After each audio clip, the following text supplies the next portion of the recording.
Hi everyone, welcome to the channel. My name is Nick Cosgrove and I'm back with this week's No Filter Q&A. This is the episode where I answer all questions related to diet, training, and supplementation that I received over the last 7 days from our in-house clients, online clients, as well as a few of our online followers.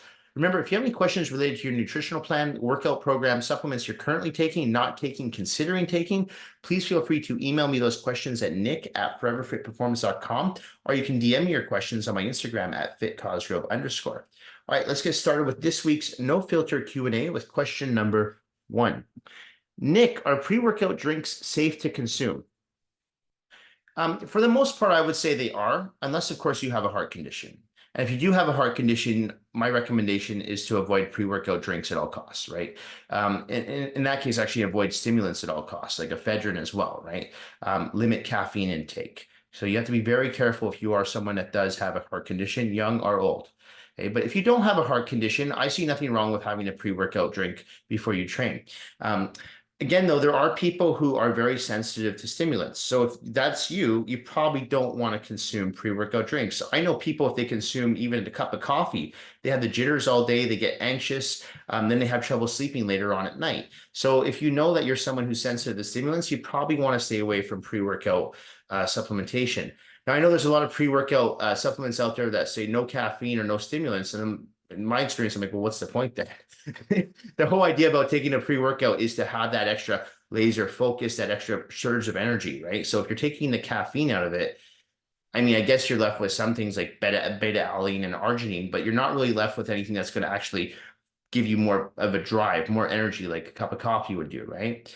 Which brings me to my next point is that for me personally, I just find a cup of coffee works great. And that's it. That's all I need. Okay. Sometimes I don't even have a cup of coffee.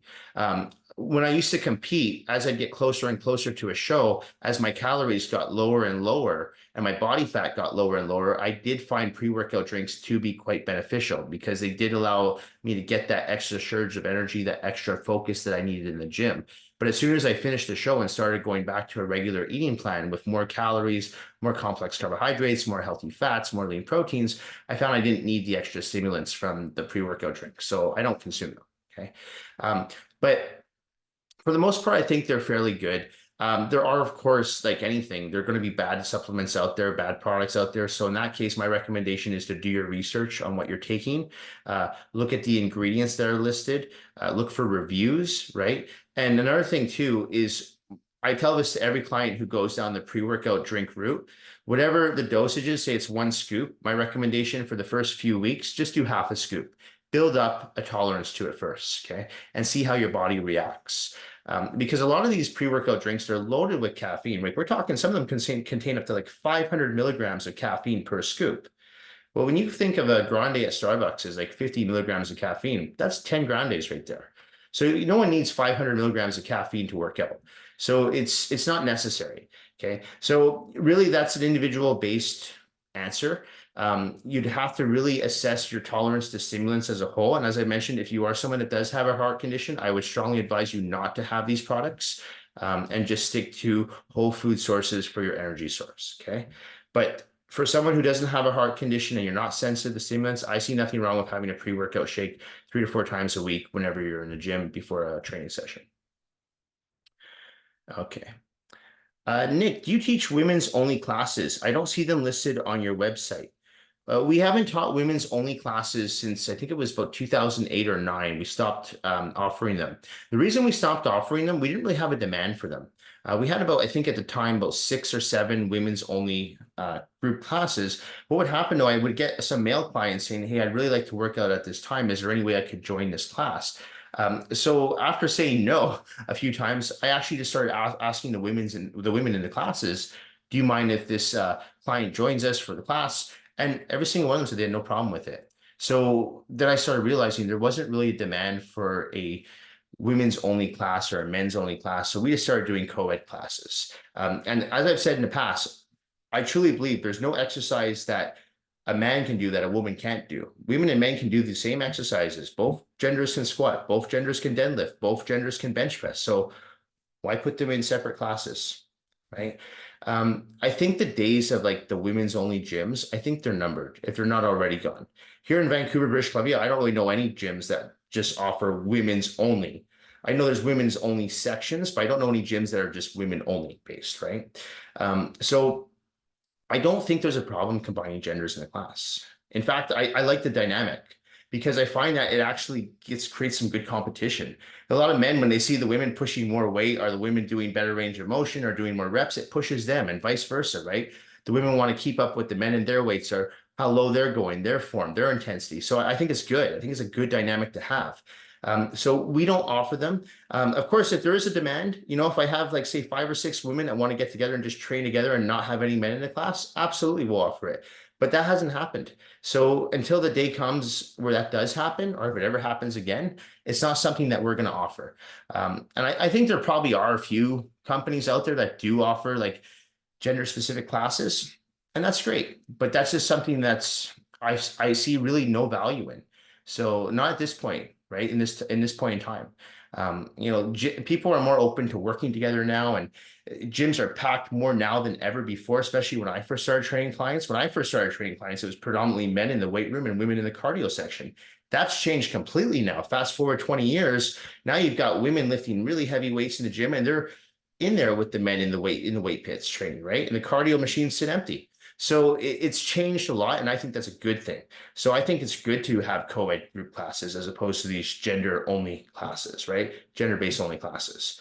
So if there's a demand for it, I'll offer it, but I don't see that happening ever again. Okay. Nick, I suffer from long-term lower back pain. Should I still do bent over exercises, or would it be best for me to avoid them? So it's difficult for me to answer this question unless I know what's causing your lower back pain. Do you have a herniated disc, right? Or do you have a slip disc, right? Do you have sciatica? So when you talk about chronic lower back pain, were you in a car accident? So these are all questions that I would need to know the answers to before programming a specific training program for you. But with that being said, let's just say that you don't have sciatica, you don't have a herniated disc, you don't have a slip disc, and you do just suffer from chronic lower back pain. It's crucial that you get in the gym and you start strengthening your core. And how you do that is you start adding exercises like hanging leg raises, hanging knee raises, ball wall crunch, or ball crunches, right? Reverse crunches, bicycles, sit-ups. If you're unfamiliar with how to do these exercises, you can go to my online coaching app available at the App Store, download it, and I have all those exercises in video format that you can just download while you're in the gym on your mobile device and watch and then copy and do them in the gym. Okay, so they're tutorial videos. Now, in addition to doing core exercises, when it comes to your back exercises, you need to strengthen your spinal erectors. Now, how do you do that? Well, hyperextensions, another exercise on my online coaching app, is an excellent exercise that will help strengthen your lower back. At the same time, will help loosen up your glutes and hamstrings, which in my experience, a lot of people, actually, I would say most people that suffer from lower back pain is due to weak core, but also tight glutes and tight hamstrings. So the looser that your glutes and hamstrings are, the more mobile and more flexible your lower back's going to be, right? And the more stronger your lower back's going to be when your core is stronger. So when it comes to your back workouts, I would include some hyperextensions. Now, when it comes to bent over exercises, I'm a firm believer that every back workout should contain at least one bent over exercise, preferably two, but at least one. So for my own back workouts, I always do bent over barbell rows and bent over T-bar rows. Okay, they're actually my first two exercises of my back routine. A lot of people I work with, though, who do suffer from lower back pain, what I'll typically do is I'll start them on a program and ease them into lower back exercises as their back gets stronger, as their core gets stronger, as their glutes and hamstrings become more mobile and more flexible. So what I recommend doing is not avoiding those exercises, but slowly incorporating those exercises as you move along with your training, strengthening your core, doing your lunges to help loosen up your glutes, your hip flexors, doing your straight leg deadlifts to warm up your hamstrings. All those exercises correlate together, in turn will help strengthen your lower back and make it more mobile and more flexible. Okay. So to answer this question, I would not recommend avoiding them. However, I would recommend easing into them. Okay, so what that means in your case, it might mean doing the next 3 months of those core exercises that I mentioned, in addition to doing some hyperextensions, and then slowly start to incorporate just one bent over exercise. Maybe it's bent over barbell rows. Don't put it in at the beginning of your workout like I do. Put it in the middle or towards the tail end of your workout when you're warmed up, right? Where you're less susceptible to injury. Okay, you don't want to work a cold muscle. in my case, or many of the people I work with who've been working with me for years, their lower backs are very strong. So I can give them T-bar rows or bent over barbell rows in the first exercise or in the first circuit. But if you're someone who does suffer from chronic lower back pain, I would advise you not to start a workout off with a bent over exercise. Get that synovial fluid flowing, okay? Get your joints warmed up, get everything really, your heart rate up and your blood flowing, and then attack it with a lower back exercise. Keep the weight light, very light, as in ridiculously light. Maybe just do the bar for now, right? Just lift the bar. And then over time, as you get stronger, both in the front and the back, you can start adding more weight to those exercises and start adding more sets, adding more reps, adding more exercises, such as T-bar rows, bent over barbell rows, bent over dumbbell rows, goes on, deadlifts, all these things, okay? So that's my recommendation when it comes to working with lower back pain. Okay. Nick, I'm 7 weeks pregnant and was wondering if there are any exercises that you recommend I don't do until after pregnancy. So again, this is an individual based question because everyone's different. Okay. And I've worked with some women who I've talked about this in the past who work with me right up to their due date. And the only exercises we've really taken out are abdominal work, right? And even then, we usually take the abdominal work out at maybe like, I don't know, 6, 7 months in, not 7 weeks in. But anything that puts unnecessary strain on the abdominal region and the lower back. So exercises like leg raises off the floor, for example, right? But I've had people, lots of women squat in the squat rack right up to delivery date. So it really depends on how fit you are going into your pregnancy, your genetics, right? So some people, I mean, unfortunately, some people have harder pregnancies than others, right? And that could just be down to your genetics. You could be doing everything right. You could be super fit, super healthy, follow a clean diet, but you have a really difficult pregnancy. It's just your genetics, right? That happens sometimes. So any specific exercises I'd recommend avoiding? Well, across the board, as I mentioned, I recommend most women try to avoid any direct abdominal work around that 6 to 7 month period, right? So anything that's going to put too much strain on the midsection, lying leg raises, reverse crunches, towel crunches, even like maybe Bosu squats where you're coming off the floor, even like a leg press where you're putting a lot of pressure on that lower back in a machine. So certain exercises, yeah, I would avoid. But the one thing I would recommend doing is just listen to your body, right? And your body will tell you and say, you know, I don't think this is a good idea right now. I'm not feeling this is, it hurts my lower back, or I feel like I'm putting a lot of pressure on my midsection. Don't do it. This is where it comes down to working with a good coach who can actually customize the plan specifically for you, because just because your friend who's pregnant can't do this exercise, you might be able to do this exercise. As I said, I've worked with a lot of women who I didn't really take anything out except the abdominal work. They were still squatting, they were still deadlifting, they were still lunging, they were still bench pressing, no problem. Okay. But there are other women I've worked with where we've had to revise the program and make changes along the way, just based on how they're feeling, how they're looking, maybe what their doctor says. So that's why I was saying a few weeks ago on the channel, it's important that you have communication with both your doctor and, if you are working with a trainer, which you should be working with a trainer, with your personal trainer as well. Okay. So then everyone is communicating with each other and we're all on the same plan. Okay. But for the most part, I would say really at least 80 to 85% of the exercises you can keep in. Okay. But this will really depend on how you are handling your pregnancy, which will come down to genetics, lifestyle, how fit you are going into your pregnancy. All these things become factors. So it's a really difficult question for me to answer because there's no one size fits all answer for everyone. Okay. Now, if you are looking to work with an online coach, I'm happy to work with you and we can customize a plan specifically for you. So as you go along with your pregnancy, we can make changes along the way, right? And if we don't need to make changes, we won't make changes. Chances are we will have to make a few changes. But as I said, if you feel more comfortable with working with a professional that can help guide you through your workouts and make sure that you are doing everything safe in a safe and effective manner, my recommendation is to work with a fitness professional. All right. Okay. Nick, my buddy says that lifting weights gives men stronger erections. Is there any truth to this?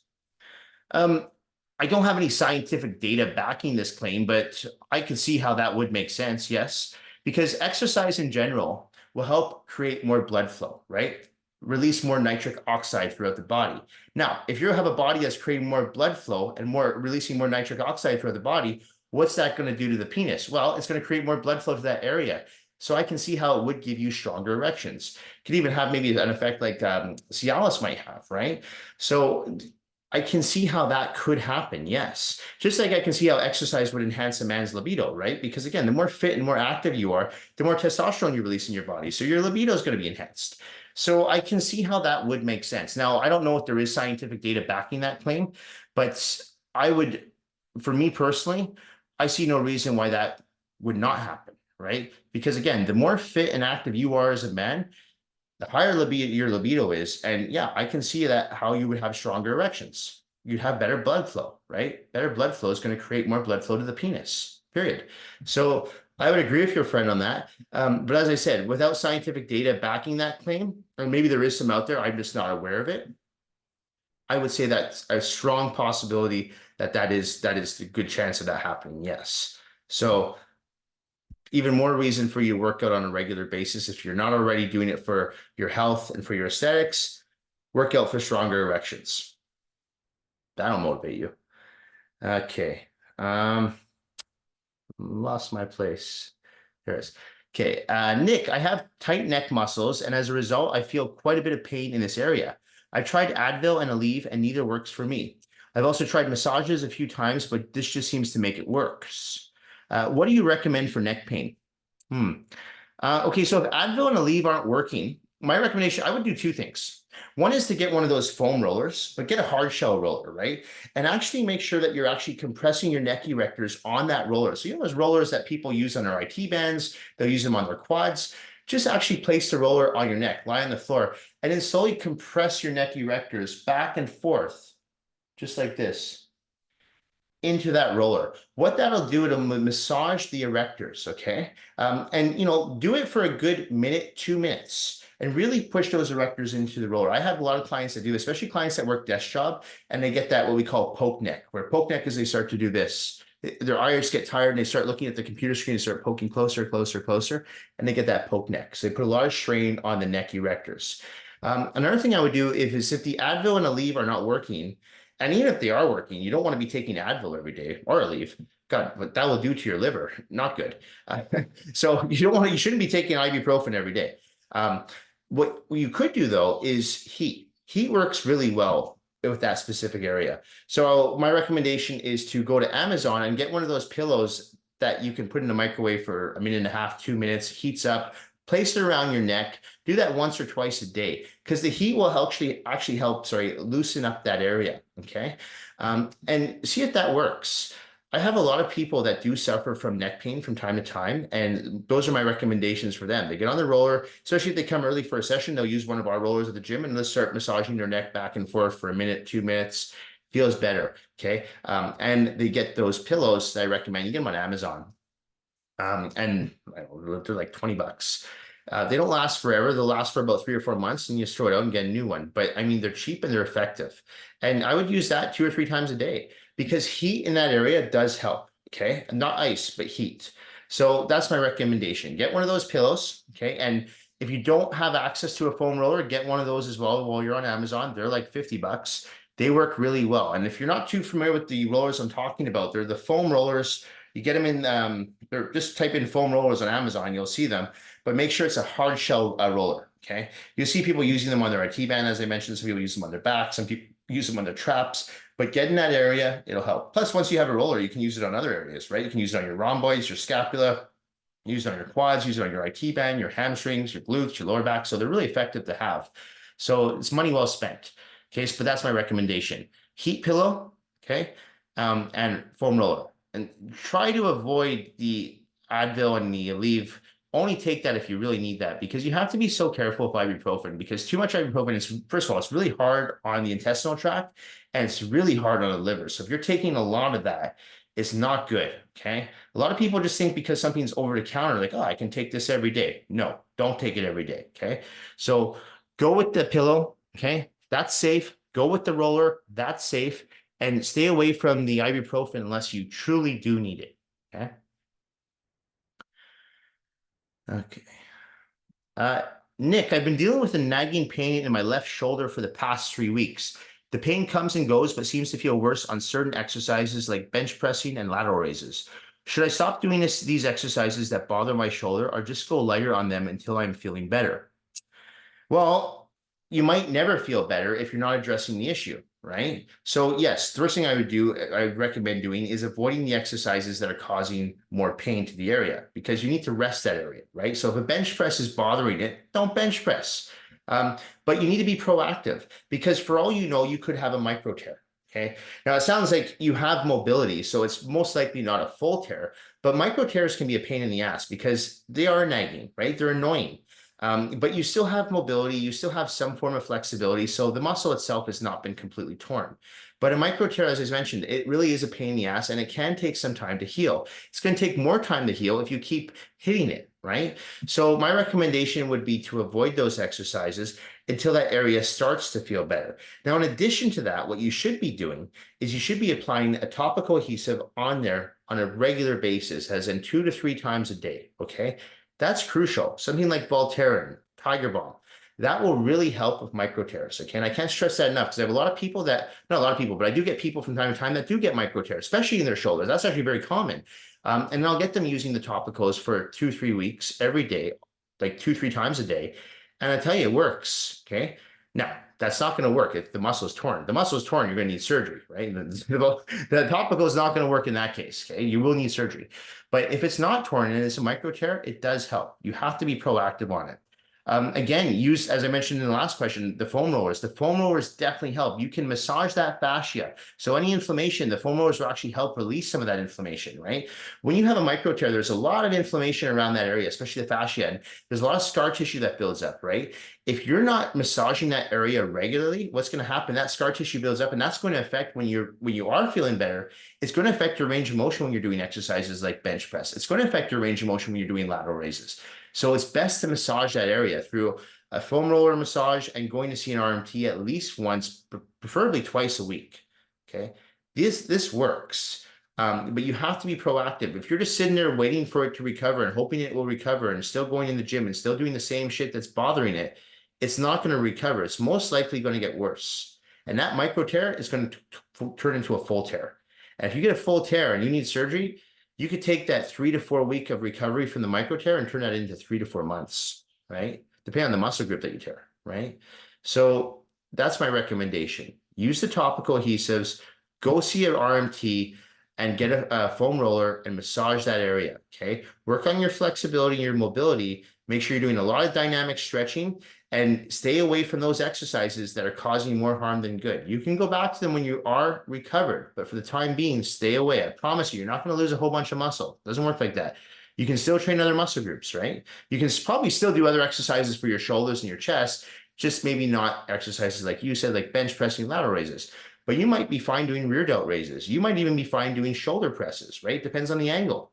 So play around with it, see what feels good, what doesn't feel good. Stay away from the things that don't feel good, okay? Because you're going to cause more harm than good long term. Okay. Nick, what do you think about boot camp style workouts? I want to work with an instructor who will yell at me to lift heavier weights and move faster. I feel like I don't push myself hard enough in the gym. Are there any particular boot camps you recommend in Vancouver? Um, you know, I've never really understood the whole point of instructors that yell and scream at people. I mean, sure, I guess that motivates some people, but I can tell you right now, someone yelling in my face to lift more weight or move faster would not motivate me. It would annoy me. Okay. Or like I mentioned, the past trainers that count reps, it annoys me. I feel like you don't need to yell at someone to get your point across. You don't need to scream at someone to motivate them, right? A good way to motivate people is as a trainer is that you practice what you preach. You stay in shape year round, right? You don't allow yourself to get out of shape. You don't allow yourself to get sloppy. You're laser focused in the session. You're giving your client your utmost amount of attention, regardless if it's a group class or one-on-one, right? You're in that workout with them. So I feel like, and you can ask any of my clients, I don't yell, I don't scream. I don't count, well, I count reps, but I count reps in my head. I don't count reps out loud for them. They can count their own reps. I find that you don't need to do all that. That to me is just, it's almost like clickbait. It's just, I don't know. It's like some kind of fad. I never fell into that routine. Now, like I said, sometimes it works for some people. Some people respond well to being yelled at. I'm not one of those people. I don't work with people like that either. I work with adults. They don't need to be yelled or scolded at or lectured. There's no reason to do that. Okay. You can still get your point across. You can still motivate and educate by speaking in a calm manner and just constantly just getting the most out of your clients by pushing them, by you staying in the workout with them, laser focused, right? That means not looking at your phone, right? That means not getting sloppy on your own workouts and your own diet. Nobody wants to take advice from a trainer that's got a big belly, right? You want someone who practices what he or she preaches on a regular basis. So I'm sorry, I'm getting a little bit off topic there, but if you want to work with someone who yells and screams at you, I guess a boot camp is the way to go, or work with like a army drill sergeant. I think that type of training though is a little dated. I don't think it's necessary. I don't really see how it offers any benefits whatsoever. Maybe they're, like I said, to the odd person, it does help motivate them. But I feel there's other ways to motivate people without screaming and yelling in their face. Okay. So to answer your question, I don't know any boot camps that offer instructors that scream and yell. I'm sure there are a few out there. But it's something that I've never done, and it's something I think is ridiculous. Okay, I think it's just something that looks more for that shock value, and it's just nonsense. So you can work with a really good instructor that's not going to scream and yell at you and will actually get results. That's what you should be looking for. An instructor that can get results. And how you know that instructor is going to get you results? Well, look at their testimonials, look at their Google reviews, talk to other clients of theirs, ask them for if you can speak to other clients of theirs, ask for referrals. That's who you should be working with, right? Not someone who just screams and yells in your face. Okay, someone with a proven track record for results and gets the most out of their clients. Okay. Okay, two more questions. Nick, I watched your videos of exercises not to do on your Instagram this week. I'm guilty of doing the side bends so well. So many people, before I go on, when I posted that video of the plate side bends, if you don't know what I'm talking about, go to my Instagram. You'll see the video I posted. I believe I posted it last Tuesday. I had probably about 12 people DM me saying, oh my God, I've been doing this exercise for years. So many people do that exercise. And that's why I posted the video. Okay, because I work in a private gym, and from time to time, I still see people doing that exercise. So I can't even imagine how many people do it in commercial gyms. So I thought, you know what, I got to take a video of this because people need to know why they shouldn't do this exercise. And I'm not going to go through it now, but if you go to my Instagram, I have a whole post explaining why not to do side bends with a weight. Okay. Okay, so sorry, go back to your question. So I'm guilty of doing side bends as well. My question is, how do you know if the exercises we are doing are causing more harm than good to our physiques if we don't have a personal trainer correcting us? Good question. So this is where you have to really start to listen to your body, okay? And I've mentioned this in the past, where not every single exercise is designed for every single person. So, for example, I work with some people where regardless of how I get them to squat, they just can't squat. They feel it in their back, especially tall people in this case, right? Tall people have a really hard time squatting. So what I'll typically do for them, I'll modify the squat for them. I'll give them a ball wall squat. I'll give them a Bosu squat. I'll give them something that still works their quadriceps, but it's just not barbell back squats. I might give them barbell front squats, hack squats, leg press, but I'll find an alternative for them. Okay, just because they just have physical limitations, or it could just be their hip to waist ratio. There's all kinds of reasons why certain people just can't perform certain exercises. But a good trainer will be able to modify and find you an alternative exercise that you can do for your physique. Okay, but like you said, if you don't have a trainer that can do that, then you have to really listen to your body and you have to assess your physique. And you have to be brutally honest and you have to know what your physical limitations are. So if you're doing an exercise and let's say you're doing, I don't know, rope upright rows, right? And the next day you're feeling problems in your rotator cuff. You're like, I don't know, this exercise, and you do it again, you do it the next week, and it's still bothering you. You go on YouTube, you watch how to do the exercise correctly. You even have someone in the gym correct you, but you're still doing it. And the next day you're still sore, right? You're really sore. Well, that exercise might not be for you. Okay. So that would be an exercise that I would omit, but then I would throw in maybe something like barbell shrugs or dumbbell shrugs. So I'm still working my traps. Right. So it's listening to your body and saying, okay, this exercise works for me. This exercise does not work for me. Okay. I've mentioned in the past that deadlifts, even though a lot of people love doing deadlifts, I'm not a firm believer in them. I never liked them. When I used to do them when I was younger, I was always in pain afterwards, and not good pain, bad pain. And that would affect my next workout and the workout after that and the workout after that. So I took them out, and I didn't lose any size. I didn't lose any muscle. My back wasn't underdeveloped. I actually competed in shows for 10 years and always placed in top three without doing deadlifts. So it wasn't a essential exercise for me to include in my arsenal of exercises. Okay. It didn't feel right. I listened to my body. Chances are that if I kept just going with the concept that deadlifts are necessary, that you need to do deadlifts, that they're a basic exercise that everyone must do, I probably would have injured myself. Okay. But I listened to my body and said, you know what, deadlifts just don't work for me. So I'm not going to do them. Um, and I tell clients that all the time. I say, you know, there's going to be certain exercises that we do that just don't feel right. And if we continue to do them and they continue to cause issues, we're just going to take them out. We might put them back in months or years later because your body does change over time, but we might keep them out forever. And that's fine. So it's listening to your body and really paying attention while you're in the gym doing an exercise. How does this feel? Does something feel off? Is this causing pain? Right? As you said, you don't want to do something that's going to cause more harm than good. So you really have to pay attention to what you're doing in the gym. And then you have to pay attention to how you feel outside of the gym.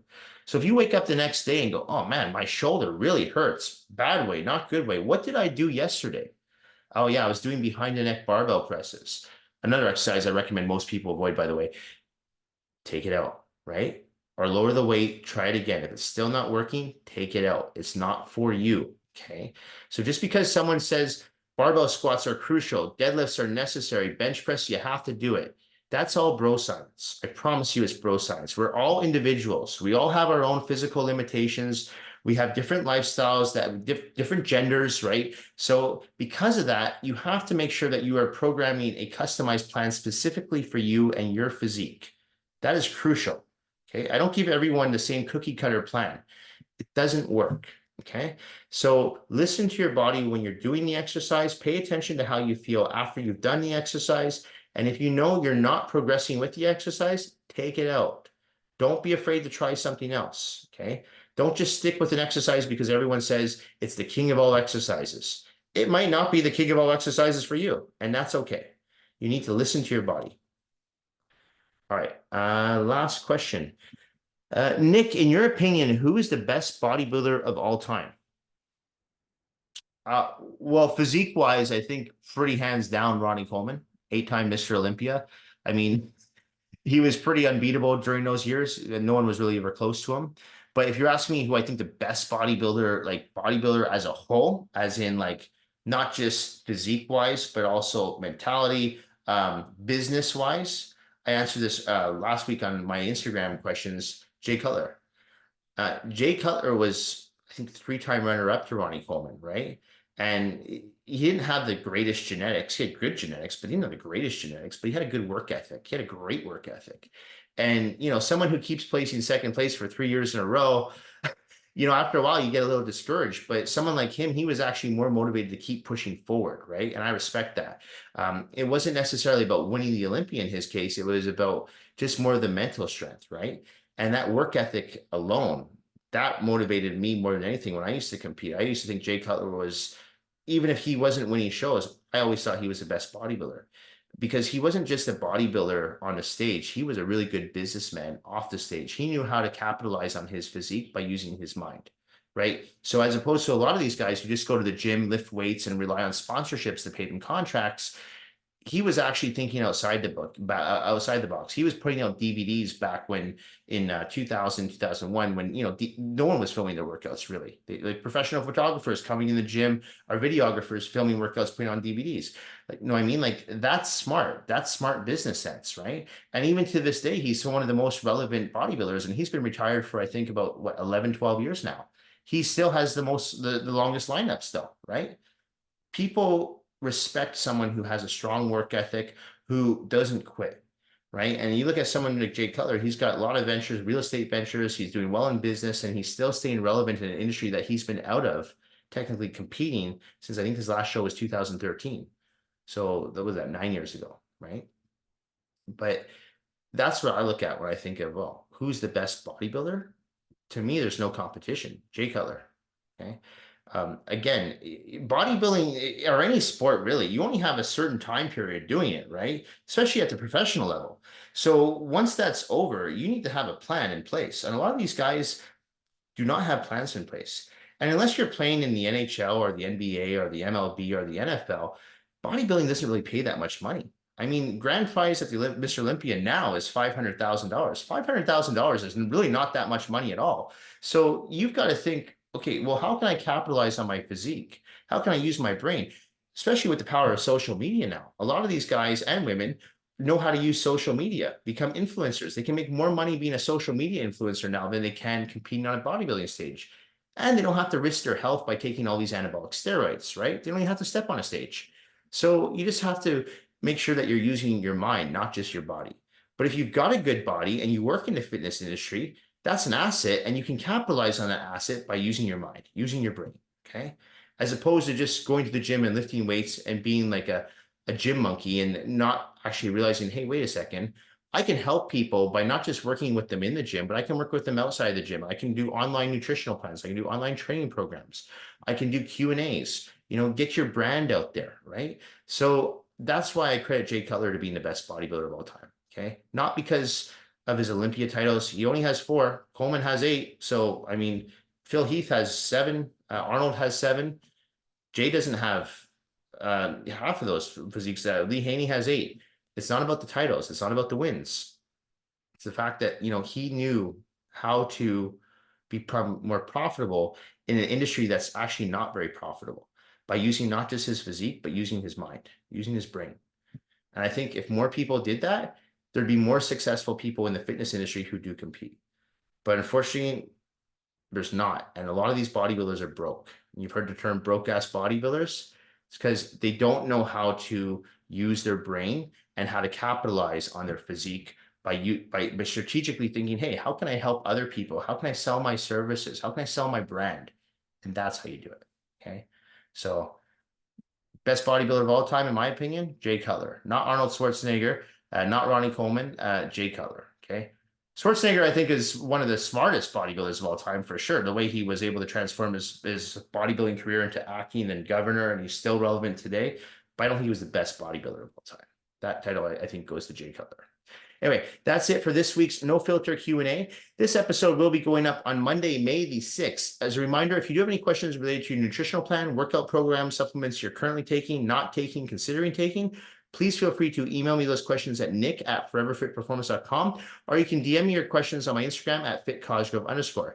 Thank you all for watching. Thank you for supporting my online coaching business, my in-house coaching business, and I will see you all next week.